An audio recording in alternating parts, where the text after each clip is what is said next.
Live on YouTube, live on Rumble. Good afternoon, hello, welcome to, that's the wrong thing, there we go.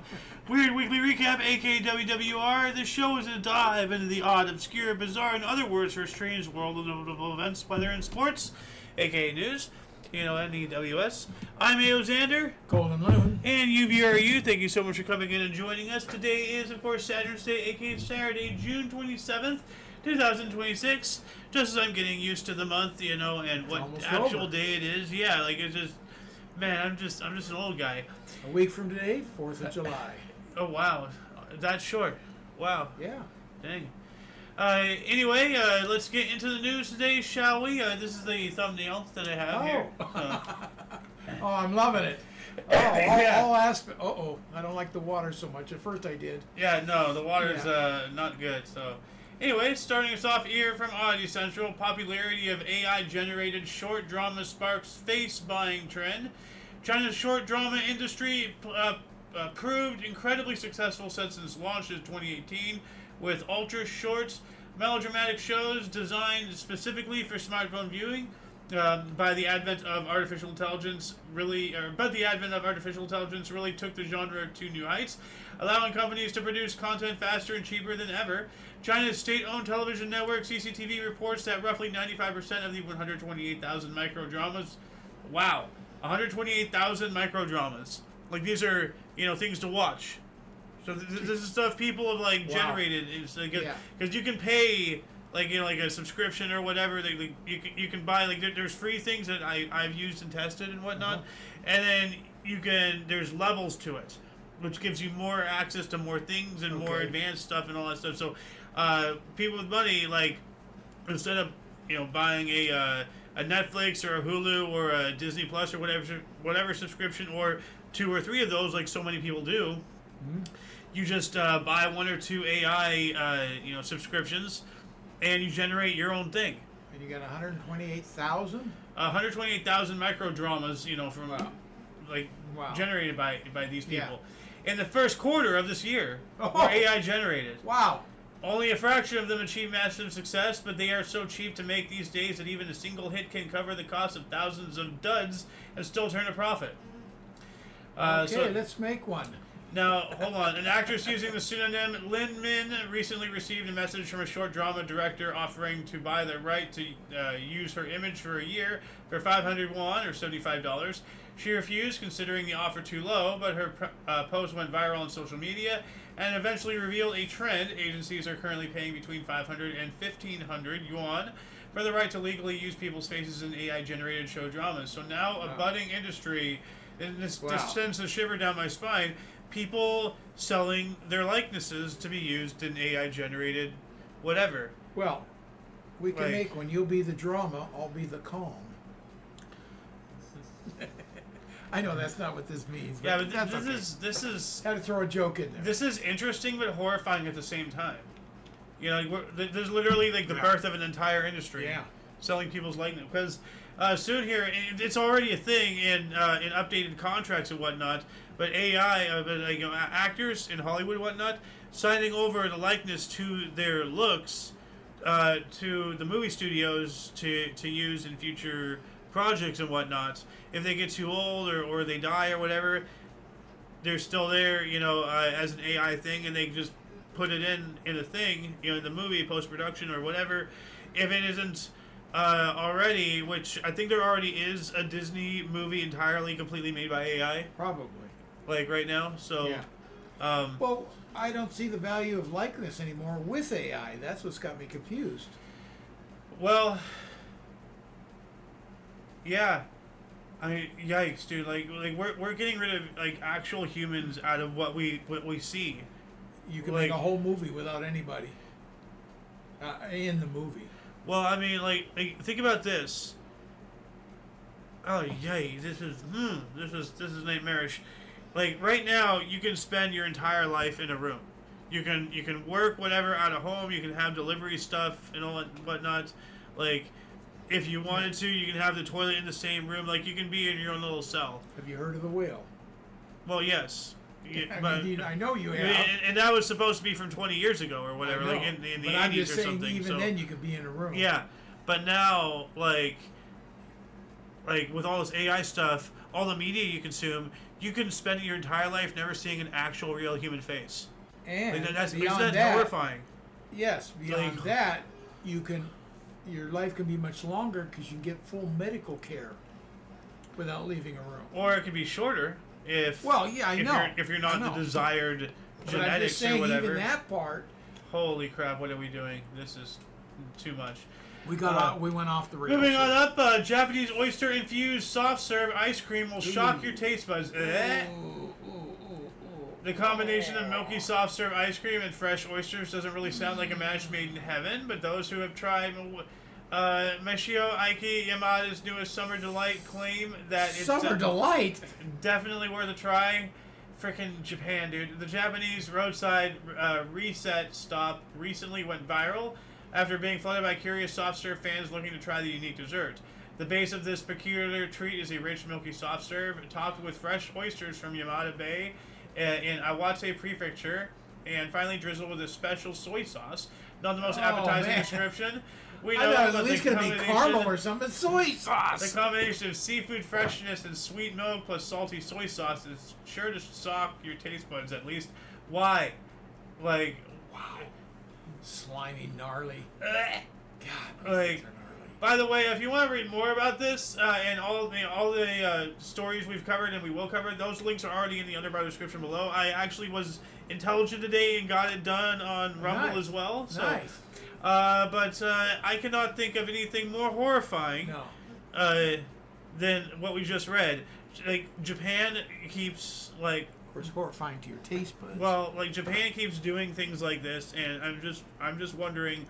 If they as a people need therapy, because they need to stop like doing these things. This is just nasty. El Podocion, Europe's last gender segregated beach, is split in two by a tall concrete wall. Established in 1903, the Bango Marino la Lanterna, commonly known by the locals as El Podocion, is one of the most popular sunbathing destinations in Trieste, but also one of the most controversial. That's because this is considered the last gender-segregated beach in all of Europe, a place where men and women are separated by a 9-foot or 2.7-meter tall white concrete wall. In the early... Go ahead. Sounds like the Middle East. It's not. No, it's... yeah. Go ahead. In the early and mid-1900s, gender-segregated beaches were nothing special. They were designed to preserve women's modesty, allowing them to wear more skimpy bathing suits without attracting attention. But as such social norms faded into obscurity, gender-segregated beaches literally tore down the barrier separating men and women, all except one, Trieste's Pedochkin Beach. It is considered by most locals to be an important part of the local history and culture. The segregated beach does not occasionally spark controversy. For example, earlier this month, the beach made international news headlines after a woman got into a heated argument with the men after making her way onto their side of the beach. You know, I have no saying this. I can see both sides, and I don't know what to say. Like, well, here's what you could say, and I don't necessarily subscribe to this entirely, but just taking beaches, nothing else. If you go down to today, and this is a fuddy-duddy old guy talking, I guess, because I would have loved it in the day. You go down, and some of those things are so skimpy, it's kind of unreal. Yeah. So that or segregated, I can see. You know, I can see what the point of it, and it's a good thing in a way. And I am one that advocates freedom of choice, so it's hard to swallow. But I can certainly see the point of the segregation. Yeah, like, well, first off, personally, I would like women's swimwear to be, you know, a lot more covering. You know, like it's way too like, you know, spaghetti strap and all that crap. So, but other than that, like the whole like you know, segregated because of all those reasons. Yeah, I can understand and support that. But with social norms, you know, and things being more fluid, I don't see why not to desegregate it, because like, you know, the history will still be there, the beach is still there and everything, but at the same time, keeping it segregated sparks interest in people actually studying the history and learning that to begin with. Otherwise, after a few generations, it'll still be in writing, but nobody will remember it anymore. It'll just fade. Yeah. So I don't know. That's why I say I can't really make. Ideally, what I would like, forget the separations of the sexes. Yeah. I would like to see society come back to a little more conservative dress. Yes. On its own. As I said earlier, the beginning of my statement. Anyway, we gotta move on up here. This one's horrifying. Man uses massage gun on his eyes with disastrous consequences. I saw your reaction. Yeah. When used correctly, massage guns can relieve pain. Okay, yeah. Doctors Nemeth O'Connell and Ashraf Khan were shocked when the unnamed patient showed up at an eye treatment center in the Scottish capital because both of his eyes were in terrible shape. His right eye had multiple retinal tears, widespread retinal bruising, and a condition called retinal dialysis, which while the left eye also had significant retinal bruising. I'll give you retinal bruising and 6 small horseshoe tears. Strangely enough, the man had no personal or family history of ocular disorders and had denied any previous head injury or trauma. He wore glasses for short-sightedness with a prescription, yada, yada, yada. Idiot. The young patient reportedly used a massage gun on his eyes to relieve the feeling of tiredness, but the percussion action had unintended consequences.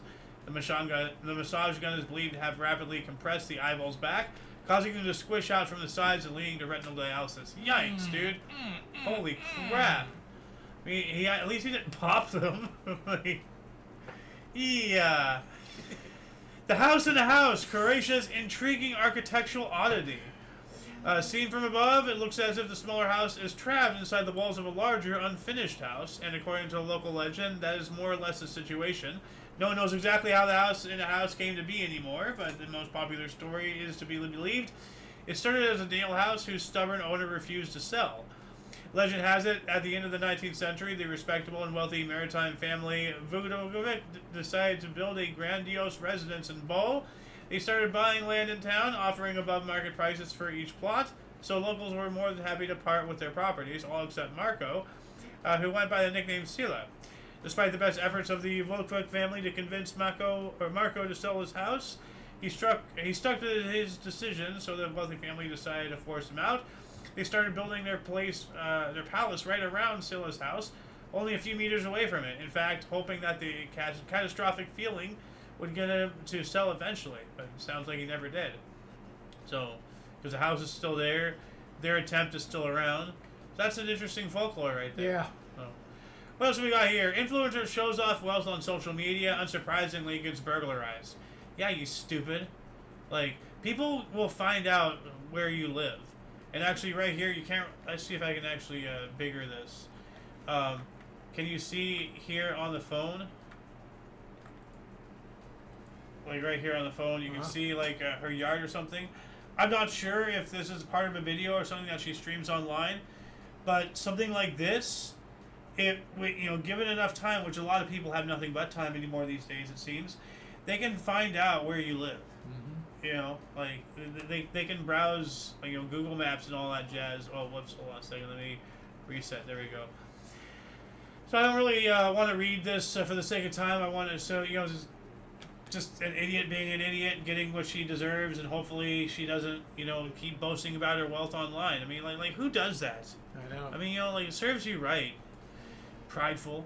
Sports car with body made out of 328,000 Lego pieces sets new speed record. What? To celebrate its new technique, Koenigsegg Salnier Spear set. Pardon me.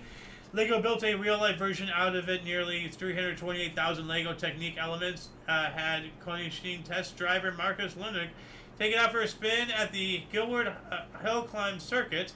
Obviously designed as a publicity stunt, the unique event also set a new record for the world's fastest Lego car, more than doubling the previous record of 50 kilometers an hour. The life-size Salnier Spear is nothing short of a technical wonder. It took a team of Lego builders no less than 9,400 hours to put together and turned out to be so incredibly realistic that in motion, it reads as a real Koenigsegg rather than a plastic brick sculpture. Wow. So they have a video on here. So that's... I'm only guessing because it doesn't say, But that's the only way possible. You can't do it with a combustible engine, but you can certainly do it with an electric engine. Electric power. Yeah. The Lego Group and Koenigsegg have teamed up to create something that many automotive and Lego fans never imagined possible. I don't think it has an engine. Their latest collaboration celebrates engineering, like not even electric, and creativity. How does it move? With the introduction I think of they Lego push it or Technic, something. 50 miles an hour? Well, no, down a hill. Spear Mega Car, a highly detailed because model this is plastic. inspired by one of the How's world's it gonna most extreme hold performance the weight of an machines. engine? Not an engine. To mark a the launch, the two. But what generates the power? The battery. The battery is a power source, not a power generator. Yeah, but that I don't know what the power. Like if it has an electric engine, like will the Lego support an electric engine? Like they might say in the video here. Oh, did I even read that it had a engine in it? I didn't hear. Huh. Oh wait, hold on a second. It's powered by a small electric motor that proved powerful enough to push the car to 111 kilometers an hour. Wow. Okay. Wow. Wow, that's awesome. Russian motorists fight fuel shortages with pills that allegedly lower fuel consumption. Ukraine's increasingly efficient drone strikes on Russia's oil refineries have greatly affected the latter's fuel stocks, with some areas restricting fuel sales altogether and others bumping up prices to curb demand. In the face of this new reality, desperate motorists are turning to snake oil solutions, such as miracle pills, and allegedly improve the car's fuel consumption. According to popular Telegram news channel Baza, the sale of so-called fuel tabs has increased 2.5 times in the last month. A start confirmed by an increase in social media posts featuring the controversial products sold under brands like Buka or BECO. These fuel tabs allegedly improve combustion efficiency and stabilize combustion in internal combustion engines, thereby reducing fuel consumption. I wonder if they actually work. I mean, that sounds interesting. Yeah. You know, I mean, like the dryer sheets. Like, you know, I've never used dryer sheets, and I remember when our washer dryer, like one of them was broken a while ago, and I went to the laundromat. Yeah. And there was that guy there gave me a couple dryer sheets and everything. Well, like we tried them before here at the house because like I had 2 left over, and everything is it's just so different. Softer or what? Well, like towels are fluffier. It's just like things are fresher. You know. Well, I mean, it's just another expenditure. You know, it's cool, but it's not necessary. I mean, with how things are, it's a luxury. So. Austrian farmer spends 3 years creating chainmail to protect sheep from wolves. That's awesome. Rudolf Schubach from the city of Filka in southern Austria was inspired to create the sheep chainmail by the growing number of wolf attacks in his country and in neighboring Germany. After 3 years, he finally came up with a viable prototype that had been testing on farms in the Austrian Alps until recently, when the project sparked controversy among sheep farmers. His idea was simple: come up with a type of armor that could protect the sheep from wolf bites while allowing it to move around and feed freely. He came up with a light plastic net covered in sharp spikes that he claims would be enough, or would cause enough pain to the wolf to discourage it from taking another bite. So that sounds interesting. Yeah. They actually have like a This is a patented invention. Austrian inventor Rudolf watched as wolf populations exploded and farmers suffered massive losses. So he spent years developing this, a patented spiked net. Each spike is designed to stab into a wolf's mouth when it tries to bite. On this farm alone, around 30 wolves have already been shot, but Rudolf believes his armor is a better solution. But I mean, like, that's cool, and I understand why you can't, but like his head is exposed, and that's a very vital area. His legs are exposed. Those are like every area is vital in its own rights. So, but if he can't get into the neck, if he can't get in to eat the sheep, then he's kind of. That won't stop it from attacking other sheep. It'll just learn about that armor and start attacking sheep without that armor. Yeah, of course. But I'm just saying, a sheep will learn not to attack that because a wolf. A wolf, I mean. Yeah. Not to attack that because he can't get to it. I don't know. We'll see. Like, one thing they didn't answer is did it work? They didn't really say. Well, they said a bunch had been shot. Yeah. But that's not that's not the. Well, like, we'll see. Like, this is a fairly recent development. Like, didn't it just say like it recently came out of like research and development? And, like, well, I worked on it for years. So it didn't say exactly when it started. Anyway, Russian shopping center to open the world's first indoor fishing pond. Fishing rods and bait will be provided on site, and the underwater action will be or also be visible on a large screen thanks to cameras installed in the pond. It's not yet clear if this design is a veritable attraction or for diehard fishermen, or just as a form of entertainment for men as they wait for their better halves to finish shopping. According to the to the project's creators, the world's first indoor fishing pond will be a nature island inside the shopping center. Fishing will take place to the sounds of birdsong and frog croaking to create a relaxing, peaceful atmosphere. Sounds awesome. Get outdoors and fish. Well, no, this isn't the mall. I know it is. No, it's obviously... The only thing is just to take the time and stupid guys waiting for their wife to come back. Let her go shopping on her own and you go fishing. Yeah. Well, no, she wants you to come because she wants, to include you. And what color do you like best, dear? And like, oh, we have all this time on Saturday. Let's just fill it with stuff. Do you know what the answer to that? Do you remember what the color that gets me the hell out of here. The color that gets me the hell out of here. Remember the whole Bill Burr thing? Yeah. It's like, they just see an empty day and they start filling you with things, Yeah. It's just like... Yeah. They just start going, you gotta refocus that energy, send her somewhere, to preoccupy herself for a couple of hours before she comes back, Yeah, but look how cool this is, though. It is. That place to sit and lounge, holy I mean, cow. it looks terrible, but, it's something, It's something other than just, another video arcade or... like a bank of a bunch of TVs with various channels, and I don't know. Anyway, Domino's manager dubbed world's fastest pizza maker. The manager of Domino's Pizzeria in Virginia earned the title of the world's fastest pizza maker when he assembled 3 large pies in 31.22 seconds. Wow. Yeesh. Hold on a second. They have a video Tonight, right here. a world champion is... So let me see if I can open it right here on YouTube. Here we go. So let's see if it actually shows. Here we go. Yeah, is that him right there? How's that possible? Just world champion is crowned from Northern Virginia. It is a title he earned from an unusual competition that he had. And he right here in my seat. No, 30-something seconds. That's right. Just watch. And the amount of time it takes to tie your shoes. Record time right here, Richard. Record time right here, Richard. Richard can make 3 hand-tossed large pizzas. Okay. Most of us can't pick apart a pack of pepperoni as fast as he churns out pies. How does one become the fastest pizza maker? So he's just making, that is pretty impressive. That's 10 seconds of pizza. Yeah, roughly, yeah. But that's pretty simple stuff. If it's just just basic pepperoni and all this stuff. Sauce, cheese, and pepperoni. Yeah. My only concern is when he's grabbing those just to do that one huge of pepperoni or sausage or whatever the toppings were. Would that be too much? And would he get in trouble for putting too much toppings on? Because I know that all these companies the other thing is they they're count kind of skimming over the dough's kind of ready. I know for a fact in Subway, for example, they have you can only have 8 olives. You have to count it one by one, and if you do one over, the manager will get on. Anyway, a large snake, massive spider found sharing space in resident's bedroom. Oh hell no! I'm gonna play this. This is nightmare fuel.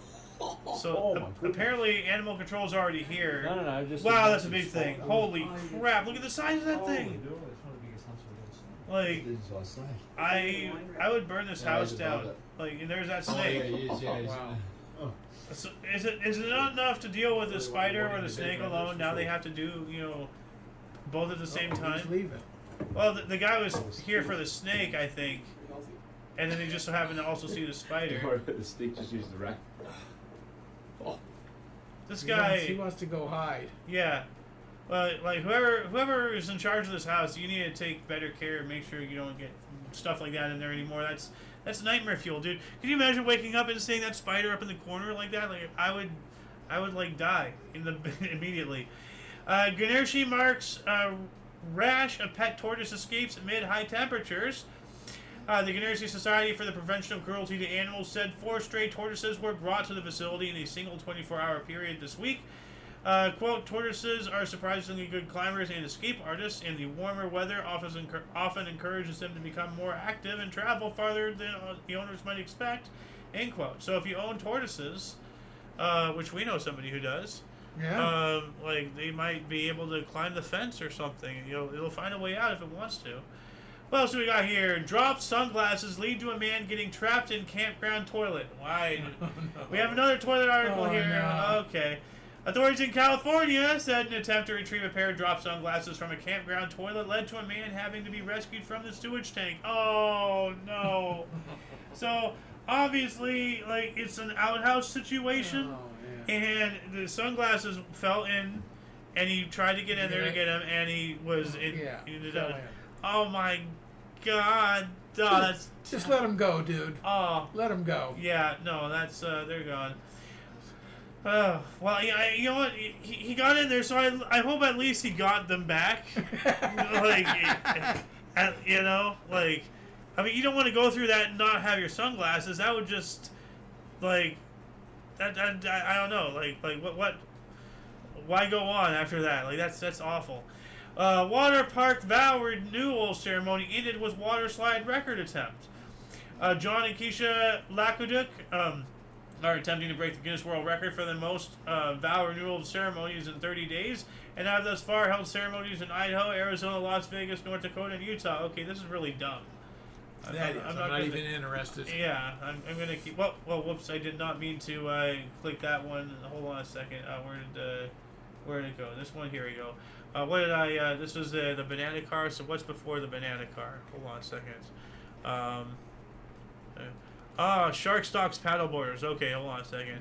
One moment. Let me get this up on here. I accidentally closed the tab without meaning to. Paddleboarders stalked by great white shark off California coast. Great white? Wow. Yes. I'm actually going to play this video right here. We don't have many off the California coast. Apparently enough to cause this. We do have. Yeah. This the volume's a little low. Is it stalking them? Yeah. It kind of is. Yeah, he is. And then they went out to try to find it. That's scary. Set up a drone to try to help find the shark and point the paddleboarders in the right direction. Maybe it was why aren't they telling them from the helicopter or the drone? Like, you know what? That's what they need to do. They need to start having, like, service drones going around broadcasting messages if there's anything.